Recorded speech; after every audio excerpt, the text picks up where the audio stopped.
بسم اللہ الرحمن الرحیم۔ معزز ناظرین، تفسیر قرآن کا سلسلہ جاری ہے۔ آج سورۃ الجمعہ کی آیت نمبر 3 اور 4 پر ہمارا کلام ہوگا۔ اللہ تبارک و تعالی نے ارشاد فرمایا وَآخَرِينَ مِنْهُمْ لَمَّا يَلْحَقُوا بِهِمْ وَهُوَ الْعَزِيزُ الْحَكِيمُ ذَلِكَ فَضْلُ اللَّهِ يُؤْتِيهِ مَن يَشَاءُ وَاللَّهُ ذُو الْفَضْلِ الْعَظِيمِ۔ آیت کریمہ کا ترجمہ اس طریقے سے ہے کہ اور ان میں سے اوروں کو جو ان اگلوں سے نہ ملے یہ رسول پاک کرتے ہیں اور علم سکھاتے ہیں، اور وہی بہت عزت والا، حکمت والا ہے۔ یہ اللہ کا فضل ہے، وہ جسے چاہے دے، اور اللہ بڑے فضل والا ہے۔ ناظرین، پچھلی آیت کریمہ کے اندر ہم نے یہ سمجھا تھا کہ رسول کریم صلی اللہ علیہ وسلم تمام انسان اور جنات کی ہدایت کے لیے مبعوث کیے گئے۔ آپ علیہ السلام اپنے زمانے میں صحابہ کرام علیہم رضوان کو جو تزکیہ اور ان کو جو آپ نے تعلیم دی، اس حوالے سے پچھلی آیت کریمہ کے اندر بیان ہوا۔ اس میں کچھ یوں ارشاد تھا کہ یتلو علیہم آیاتہ ویزکیہم، آپ ان کے سامنے اللہ کی آیات تلاوت فرماتے ہیں اور انہیں پاک کرتے ہیں۔ ویعلمہم الکتاب والحکمہ، اور آپ انہیں کتاب اور حکمت سکھاتے ہیں۔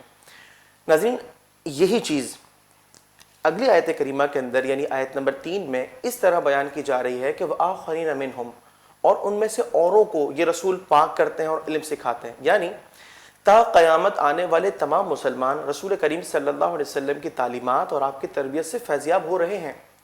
آپ انہیں بھی پاک کرتے ہیں اور انہیں بھی علم سکھاتے ہیں۔ اور بہت سے لوگوں کا یہ مشاہدہ ہے کہ جب وہ طلب کرتے ہیں رسول مکرم صلی اللہ علیہ وسلم کی نگاہ عنایت کو، وہ یہ چاہتے ہیں کہ آپ علیہ السلام کی سنت کی اتباع کریں، اللہ تبارک و تعالیٰ ان کے لیے اسباب مہیا فرما دیتا ہے۔ رسول مکرم صلی اللہ علیہ وسلم کی نظر عنایت سے زندگیاں تبدیل ہو جاتی ہیں، اور اسی طریقے سے قرآن و سنت کی وہ تعلیمات جو ہمارے درمیان موجود ہے، ہم ان سے استفادہ کرتے ہیں۔ تو یہ اسی طریقے سے ہے کہ رسول کریم صلی اللہ علیہ وسلم نے اپنے وقت میں یہ تعلیمات ارشاد فرمائی، اور تا قیامت لوگ اس سے فائدہ اٹھا رہے ہیں۔ تو گویا آپ علیہ السلام یہ علم بھی سکھا رہے ہیں قرآن کریم کا اور سنت مبارکہ کا۔ اللہ تعالیٰ نے ارشاد فرمایا کہ وَهُوَ الْعَزِيزُ الْحَكِيمُ، وہ بہت عزت والا، بڑی حکمت والا ہے۔ آپ غور کیجئے کہ جس رب کریم عز و جل نے رسول مکرم صلی اللہ علیہ وسلم کی تعلیمات کے اندر یہ قوت اور یہ فیض عطا فرمایا کہ اتنا زبردست قسم کا فیضان کہ آپ علیہ السلام آج سے 1450 سال پہلے جو تعلیمات ارشاد فرما رہے ہیں، زمانے بدلتے رہے، تقاضے بدلتے رہے، لیکن آپ علیہ السلام کی تعلیمات وہی ہیں۔ اس دور میں جن لوگوں نے ان تعلیمات پر عمل کیا، کامیابیاں ان کا مقدر ہوئیں، اور وہ لوگ ایسے افراد بن گئے کہ جنہیں بعد میں امت نے فالو کیا۔ آج بھی وہی سلسلہ ہے کہ رسول کریم صلی اللہ علیہ وسلم کی تعلیمات کو جنہوں نے اختیار کیا، کامیابیاں ان کے قدموں میں ہیں۔ اور وہ رب کریم عز و جل حکیم بھی ہے۔ فرمایا کہ وَهُوَ الْعَزِيزُ الْحَكِيمُ، وہ بہت عزت والا اور حکمت والا ہے۔ اللہ تبارک و تعالیٰ کی ہر کام میں بے پناہ حکمتیں ہوتی ہیں، جیسا کہ ہم پچھلے دروس میں بھی سمجھ چکے ہیں۔ اور ایک حکمت کی طرف اشارہ ہے کہ اگر رسول مکرم صلی اللہ علیہ وسلم کی ان تعلیمات کے اندر زندگی کے تمام شعبوں کے حوالے سے تا قیامت آنے والے مسلمانوں کے لیے رہنمائی نہ ہوتی، تو اسلام سے متنفر لوگوں کو ایک موقع مل جاتا کہ جناب اب تو حالات بدل گئے ہیں، وہ تو بڑی پرانی بات تھی، 1450 سال پہلے کا معاملہ ہے، آج تو نیا دور ہے، ٹیکنالوجی کا دور ہے، اور آج کے تقاضے مختلف ہیں، سو ان تعلیمات پر عمل نہیں ہو سکتا۔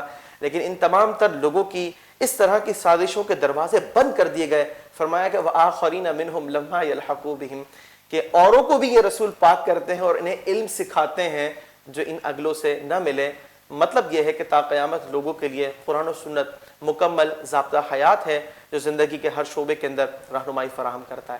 اور ناظرین، آپ علیہ السلام کی جب دنیا میں آمد ہوتی ہے، آپ دعوت توحید کا آغاز کرتے ہیں، یہ پیغام لوگوں تک پہنچاتے ہیں۔ لوگ دو طرح کے ہو جاتے ہیں، ایک وہ جو آپ کی دعوت کو قبول کر لیتے ہیں، انہیں امت اجابہ کہتے ہیں، اور ایک وہ جو دعوت کو قبول نہیں کرتے۔ یہ امت دعوت ضرور ہے، ان تک دعوت پہنچی ہے۔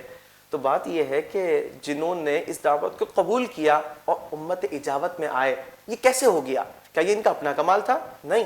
ذَلِكَ فَضْلُ اللَّهِ يُؤْتِيهِ مَن يَشَاءُ وَاللَّهُ ذُو الْفَضْلِ الْعَظِيمِ، یہ اللہ ہی کا فضل ہے، جسے چاہے وہ عطا فرمائے، اور اللہ تبارک و تعالیٰ بڑے فضل والا ہے۔